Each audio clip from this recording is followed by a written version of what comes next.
Not sure if this is gonna work. I know I'm. I know I'm repeating myself. But trying to set a tone because I'm worked up.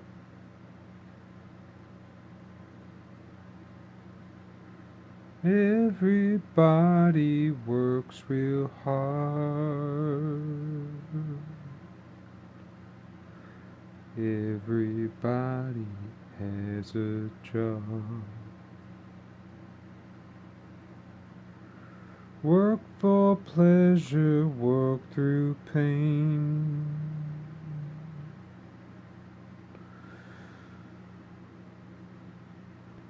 Work and come back home again. Everybody has a job. Everybody works real hard.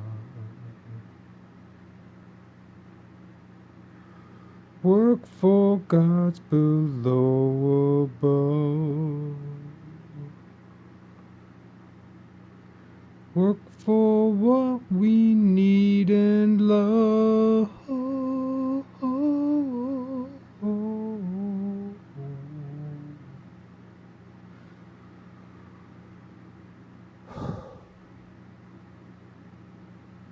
At the very least, that took it down a notch.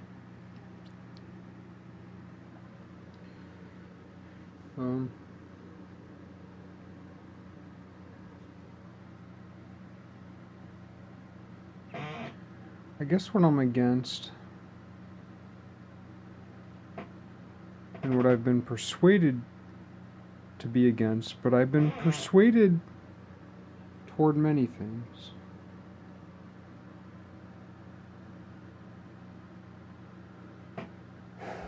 But the persuasion that has taken hold is background dependence.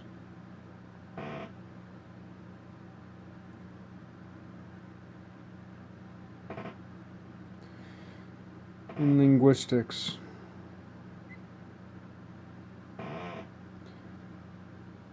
there are those who are background dependent and those who are background independent. In physics, there are those who are background dependent and those who are background independent. In mathematics, there are those who are background dependent and those who are background independent, though I would say those who are background independent aren't mathematicians, they're numerists.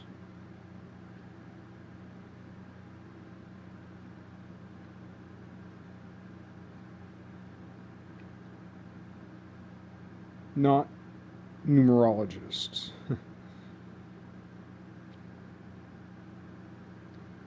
Numerologists tend to be background independent. It just depends how close that background reaches to zero. And in magic, there are background dependence and background independence. But background independence is a farce. Background independence denies the center of a circle.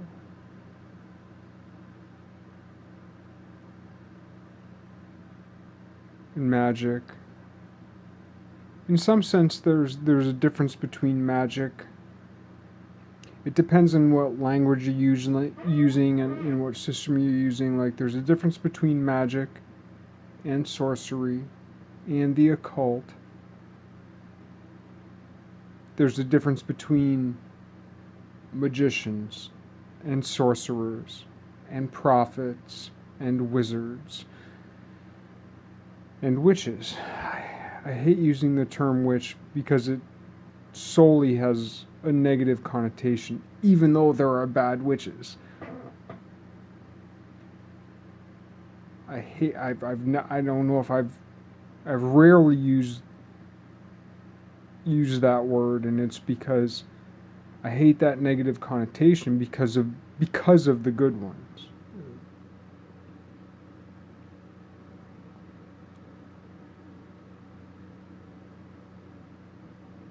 And I'm mad. I'm angry about the hubris. I'm mad and angry about those who experience and pervert atemporality. And it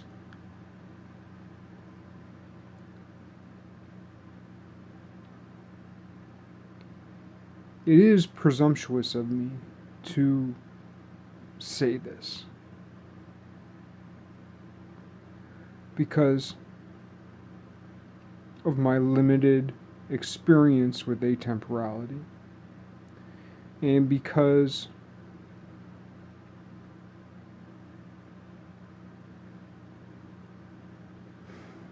I've not achieved eternally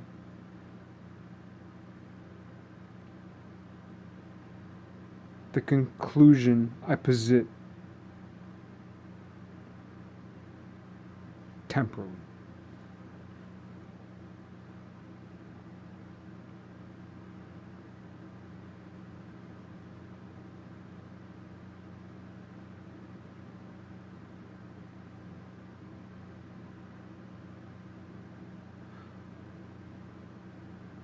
But I'm mad at the old ones. I'm mad at the old ones. I'm mad at the old ones who cut cords through time, or cords through a circle, who are excited and love very many things. And at least this is my metaphor. I'm mad that they're so happy and that they're so successful. I'm not mad that they're successful. I'm not mad at success. But I'm mad that they're happy and successful. And I'm not saying I'm right to be, but I'm saying that I am. Mad that they're successful in cutting these cords through time and being so old in my timeline. And I don't mean that in a multiverse type of way. The multiverse is here and now. When we talk about like events and how that creates a split where something else happens, that is totally misunderstood. There is a kind of time travel if we consider our frame rate of resolution as time. Then there is a forwardness and a backwardness through time. So if we consider the Big Bang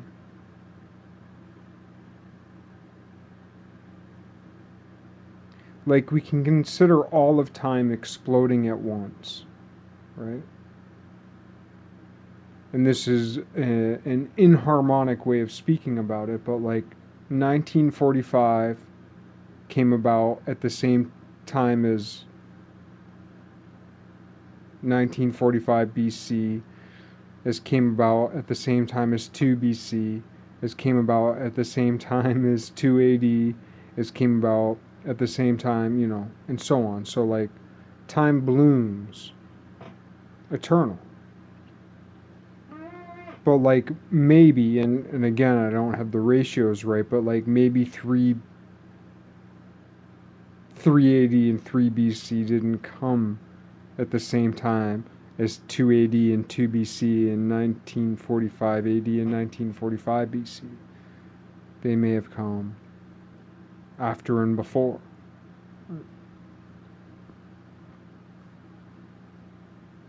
But anyway, like those folks who have been around a while, cutting cords through time, and who are like really joyful about it and joyful about what they are able to experience and do and are, who are background because there are sorcerers, magicians, witches, time lords, Daimon. Not daimons. I'll get into it more later, I guess, because there are the spiritual being, and it goes for spiritual beings as well.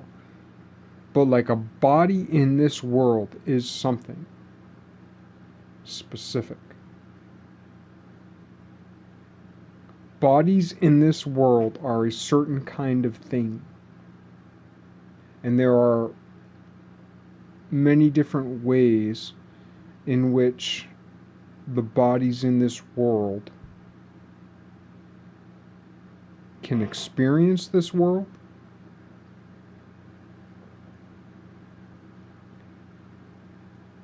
But we give priority. We give priority to the spiritual realm, right? But that's a lot because we confuse the soul with the spirit.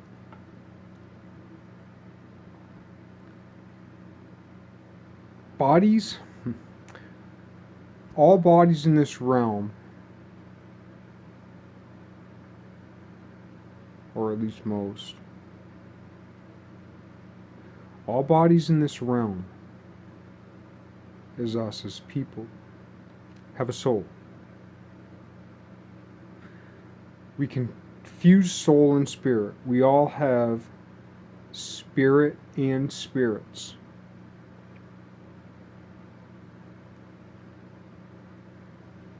Not all spirits are necessarily embodied. Each of us possess many spirits. Many of the spirits that we possess are diameters, and many are chords. Many are interference patterns that are the chords, and many are third order interference patterns which may align through a diameter. They may not, but they may. And again, this is just a metaphor.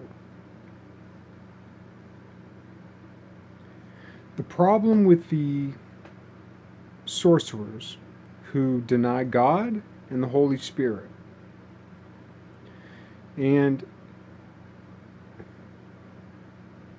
these terms should be thought of conceptually, intellectually, and I'm very sorry that I'm not providing the appropriate background and foundation to these terms for them to be meaningful, probably to most people. But I'm giving what I have, and this is what I have.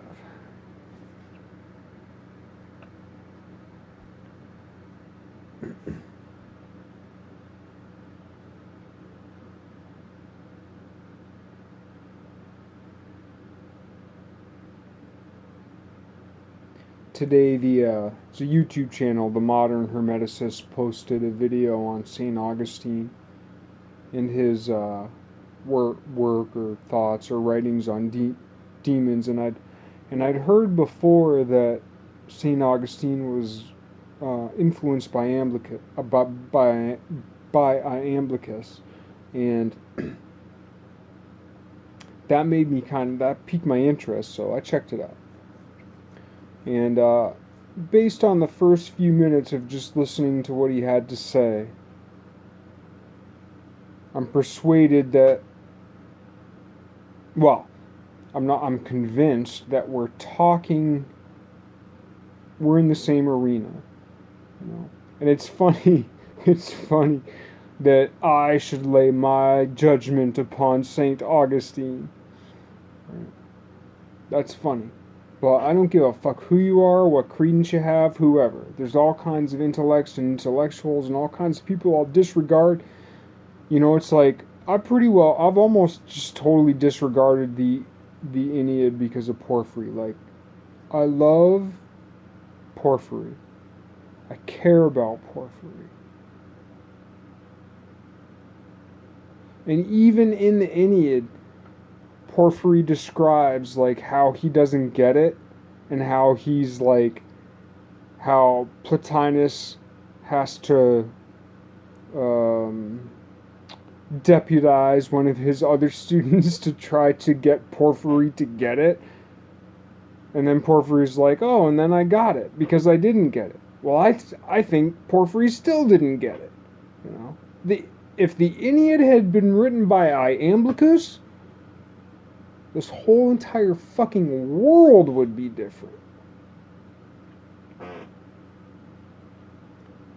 And there are those, see, that's the thing. There are those who put Plotinus, Porphyry, and Iamblichus in the same camp.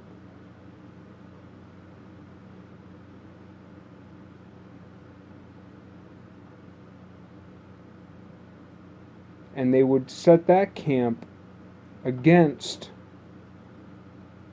the camp that St. Nicholas is in, or the other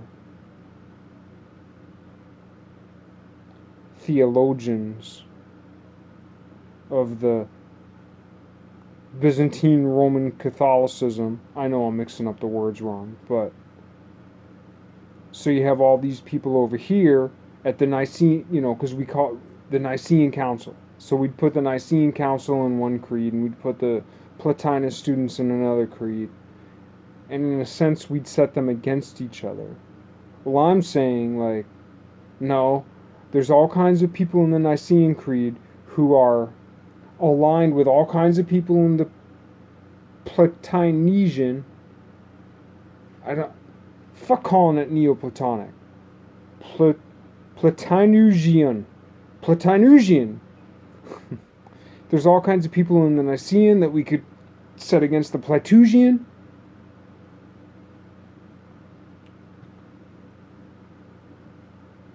When in essence, most of the people in both camps are of one order, while Iamblichus and St. Nicholas are of another order. And it seems as though St. Augustine, from a few paragraphs, but that's all it takes. The first few paragraphs of that St. Augustine let me know he's on it. He might not have got the point, but he's circling that point. He's getting to that point. Porphyry. So that's the thing too. We say Aeneid, Plotinus, Aeneid. It's not Plotinus's Aeneid. It's Porphyry's Aeneid.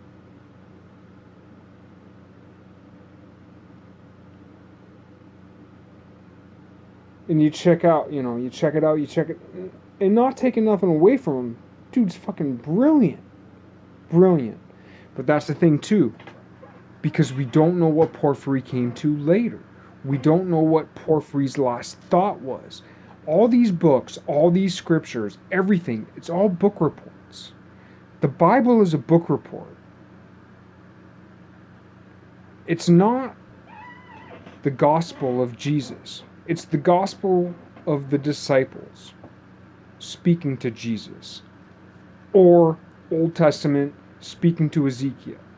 Now, one thing we can say about it is that the Holy Bible, whether it's the Septuagint or whether it's the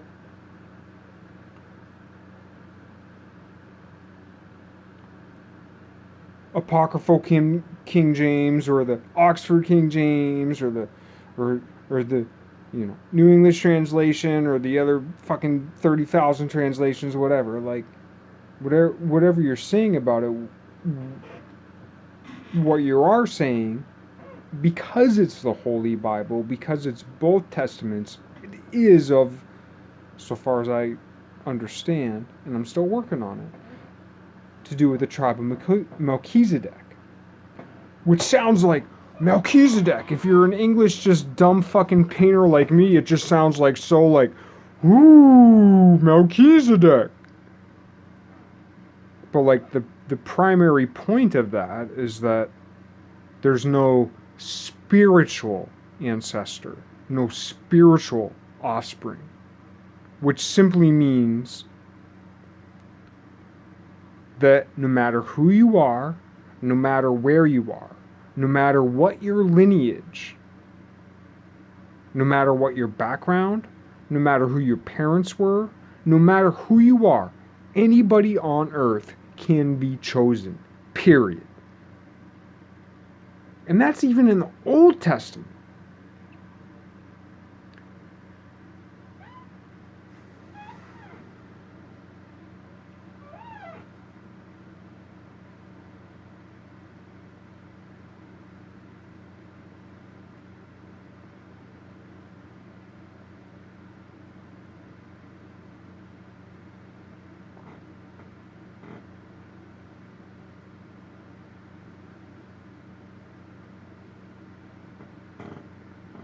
And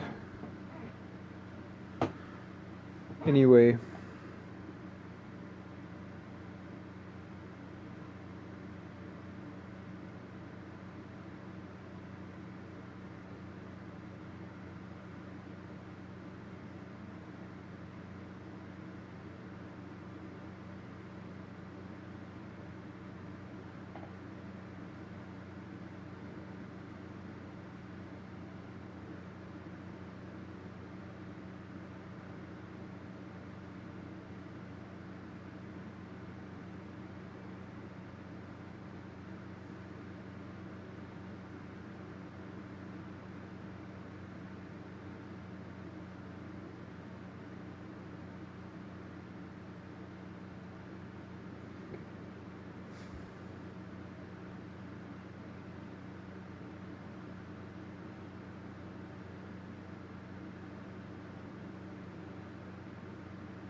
and it is all about, it's all about magic and rituals. It's all about magic and rituals. And that's one of the things that makes me mad about criticisms of Iamblichus, is because there are people who perform rituals who don't call them rituals. There are people who perform rituals who don't call them rituals.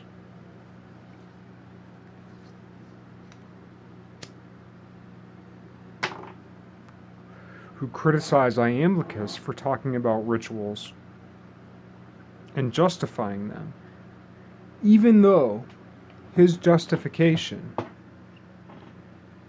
is justifying their own rituals. And it's such a complicated thing to parse apart. But what it means is, for instance, if we take all the religion away and we just go totally to the contemporary, I wouldn't even call it a surface level, but like a subdermal. Not to the bone, not even to the muscle, definitely not to the marrow, but what we consider the intellectual Darwinism of the day, which is just subdermal.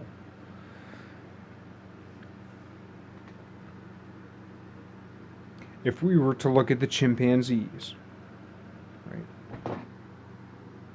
And like the chimpanzees who like kill and eat monkeys, and there's this video online of all these chimpanzees who hunt together, and they're hunting this couple monkeys, and they, tear them down and just start ripping them apart and eating them. Not all the chimps in this band of chimps do that. And also, they do that to each other, but only certain ones. There's no ritual there. It's just hunt, kill, eat. So a justification for ritual, and this, if you get it, it's gonna get you. If you don't, you're just gonna be like, what's your point?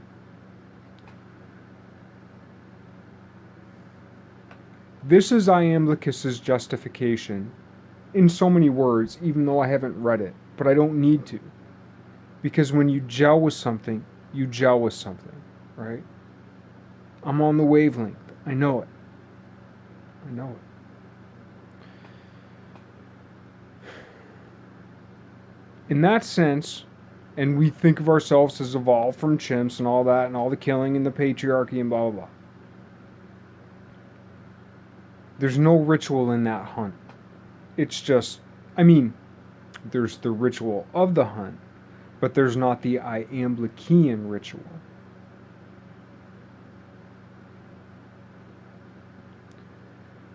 The hunt of the chimpanzee has no background. It's surface level. It's the fact of the matter. Monkeys. You go this way, you go that way. We'll rip them apart and eat it. And if you don't agree with us and you don't help on the hunt later on, we'll rip you apart. That's the basic logic, as it proves out, you know.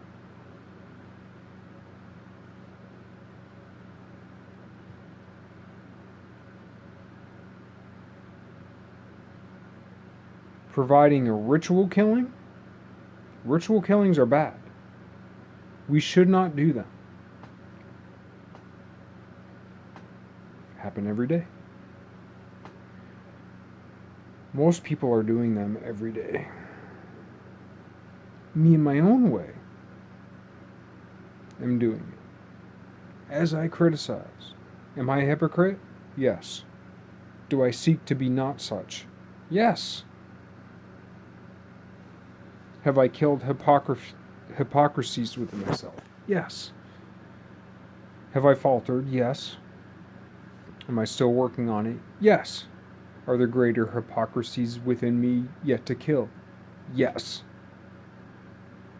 But I will either succeed or fail. I'm failing. We are failing. That's the truth.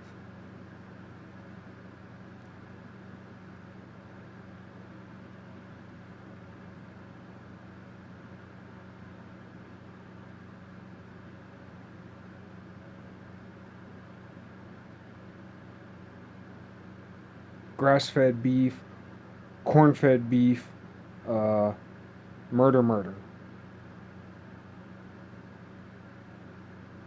You know, the chemistry is one thing, the spirit's another thing, the soul's another thing, the body's another thing, all the same shit.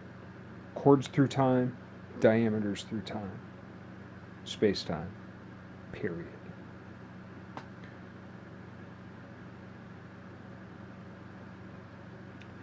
Why are rituals better than the example of the chimpanzee?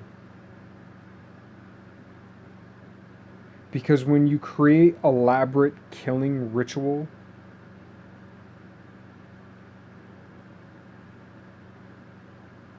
unfortunately, the animal sacrifices we have of today exclude the Iamblichean ritual. What does that do? If you're just a monkey hungry and want to eat, if you're just a chimp hungry and want to eat a monkey, you don't even think about it. You do the thing, you do the hunt, you kill it, you eat it. Boom, done. Go on like that forever. But then there's those other ones who are looking on going, this ain't right.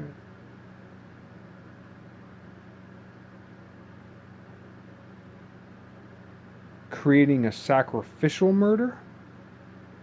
If the monkey's going to get killed anyway, if the chimps, the smart ones, create a sacrificial, the good ones who don't want to kill the monkey, but they're saying to themselves, this monkey's going to get killed anyway.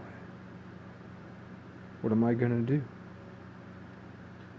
I'm going to create a sacrifice and make it crazy and ridiculous and bloodlusty and rah, and I'm going to totally get into it. What does that do?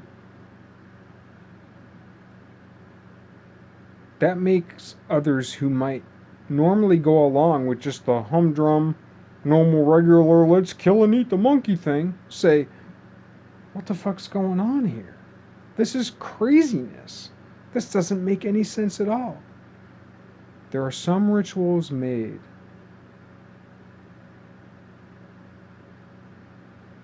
by people smarter than the normal murderousness. who made rituals thousands of years ago in a quote-unquote religious setting so that its spectators who otherwise would have just gone along with the murderousness of the hunt and the objectification of the prey and just gone along, their offspring, they did that in a murderous way, making it holy in a murderous, weird way, so that people would be like, what the fuck? And that's exactly what happened.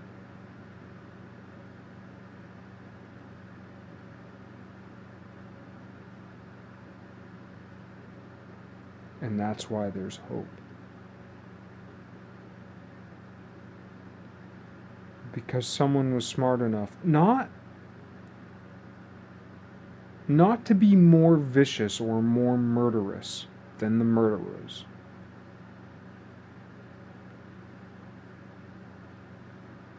But to be more intelligent, more wise, to understand this being's dead, but I'm going to use this event because I can't prevent it. I'm going to use this event to inform the population of how stupid this is. That's Iamblichus's defense of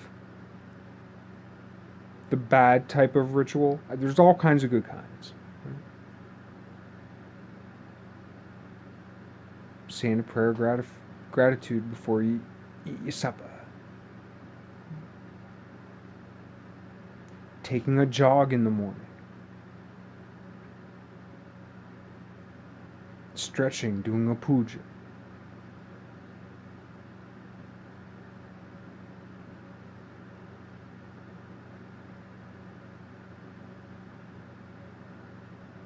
Singing your favorite song when you feel down.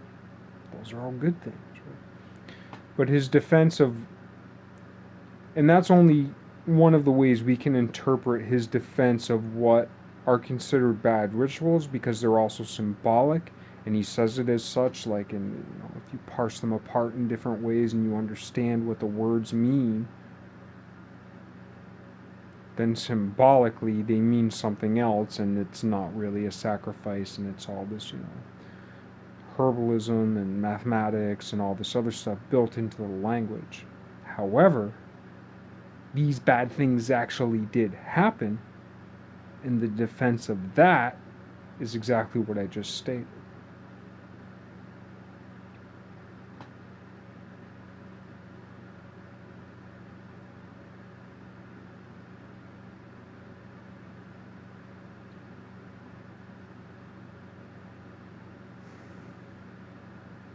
And that's the type of beyond good and evil that isn't, because one of the ways that we think of beyond good and evil these days is Malthusianism, and there's too many people, population control, kill the people type shit. Beyond good and evil, Georgia Guidestones, all that kind of thing. So for the folks who fall into that trap, I'm sorry, you're wrong.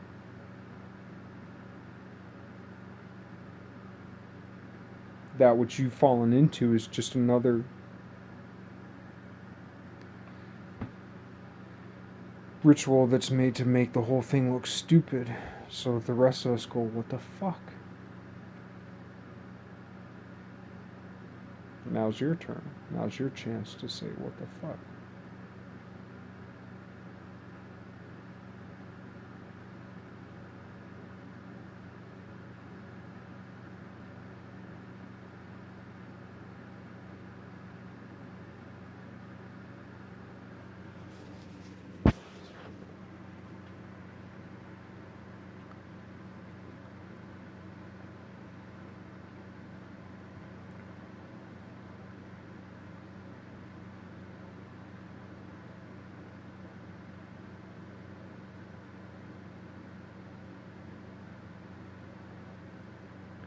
So I'll have to look more at St. Augustine.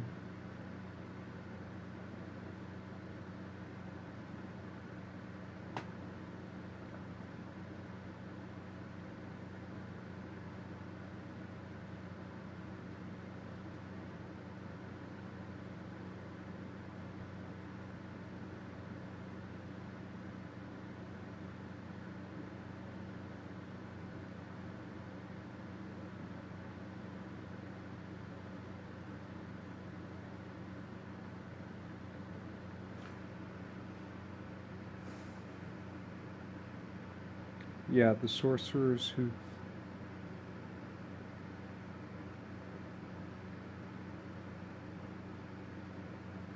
cut chords through time without cutting through the diameter, please.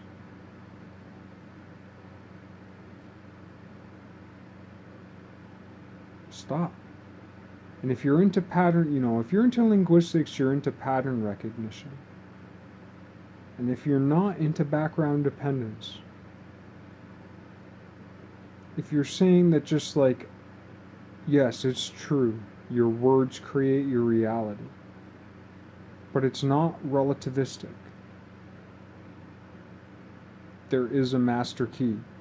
There is a skeleton key, so to speak. It's not our job to place our own personal. That's the thing about that type of philosophy. It uses a certain language to destroy all other languages, its own language, history, yet creates this philosophy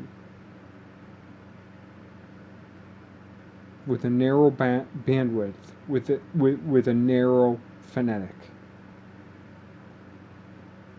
If you're into linguistics, get into acoustics. If you're saying that the world is built with linguistics, it's your job to get into acoustics, which means it's your job to get into physics, which means it's your job to get into mathematics. You can't get away from it. The criticism of science is good in one sense, because science is as prejudiced as linguistics, as literature, as politics. Heard a guy on the radio yesterday talking about Republicans as the party of Lincoln and Reagan. What? I mean, it's true so far as the label goes. Those guys didn't have anything to do with each other. At least not historically. On a deeper level, they did. We don't have the bandwidth to talk about that.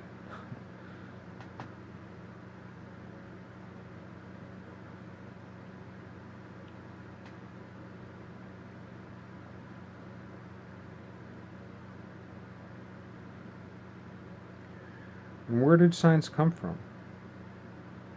That's the thing. That's one of the things too. Is like there are two choices.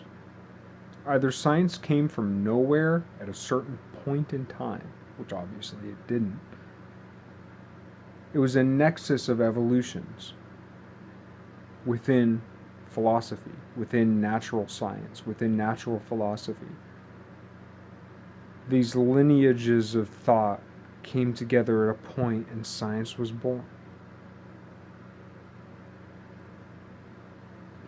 Now, what we call science today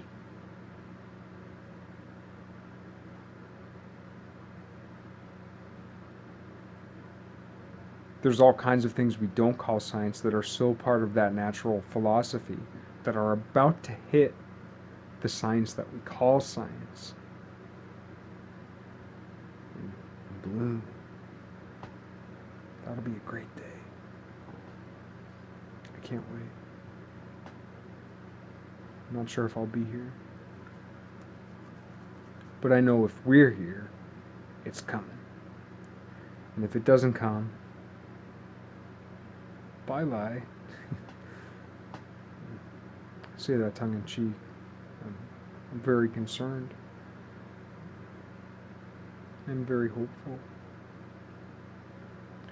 But what science was, which we call ration, which is really empiricism, so I've been persuaded. Ration is math, patterns, geometry.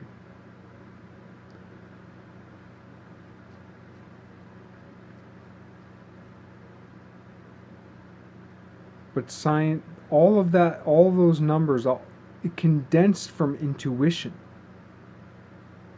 It condensed from magical practices. It condensed from habit,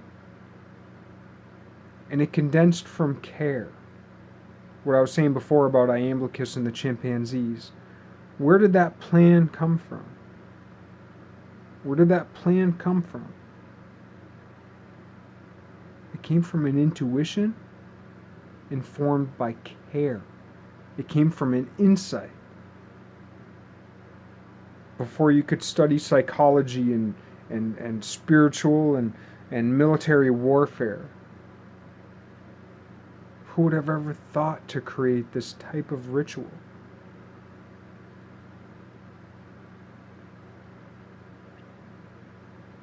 It would have had to been like an intuitive insight that later on informed what we call intellect.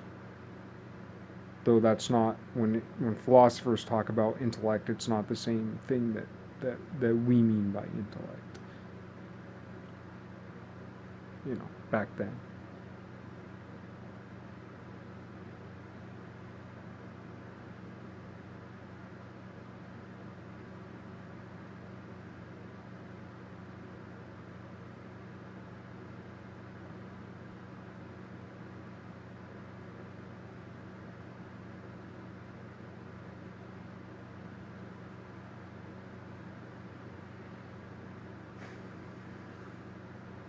That's it.